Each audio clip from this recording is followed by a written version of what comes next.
বায়ান্নর যে ভাষা আন্দোলন তার একটা তাৎপর্য রয়েছে।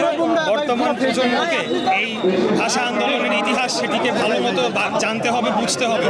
কারণ এই ভাষা আন্দোলনের উপরে ভিত্তি করেই কিন্তু ৭১-এর মুক্তিযুদ্ধের যে পিলার সেটা রচনা হয়, ভিত্তিটা রচনা হয়।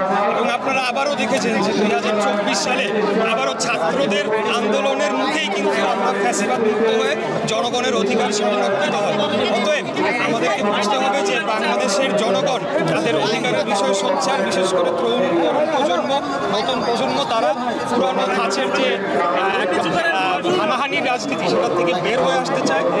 আর চাই না বলে আমরা যারা রয়েছি, আমরা ফ্যাসিবাদ মুক্ত বাংলাদেশে ফ্যাসিবাদ বিরোধী সকল জনগোষ্ঠী আমরা আগামী দিনে কোটি মানুষের আস্থার ভালোবাসায় 11 বারের মতো দেশের 1 নম্বর রেফ্রিজারেটর ব্র্যান্ড ওয়ালটন সহ অবস্থান করার মাধ্যমে আমরা বাংলাদেশকে এগিয়ে নিয়ে যাব। এখানে যাতে আবারও পুরনো যে এলিমেন্টগুলো ছিল রাজনীতির যে হানাহানি, বিশেষ করে ক্যাম্পাস ভিত্তিক যে আমরা দেখতে পাচ্ছি, সেটা আমরা কোনোভাবেই চাই না।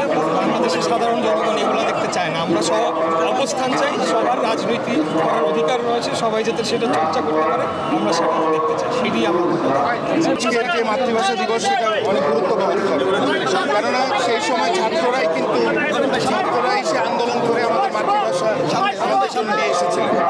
আপনারা বর্তমানে এই ফ্যাসিবাদ মুক্ত বাংলাদেশে দেখছেন যে একটি অপরাধ শুরু হয়েছে, যেখানে ছাত্র আন্দোলনের বিরুদ্ধে একটি গোষ্ঠী অপপ্রচার চালাচ্ছে এবং নানানভাবে ষড়যন্ত্র চালাচ্ছে।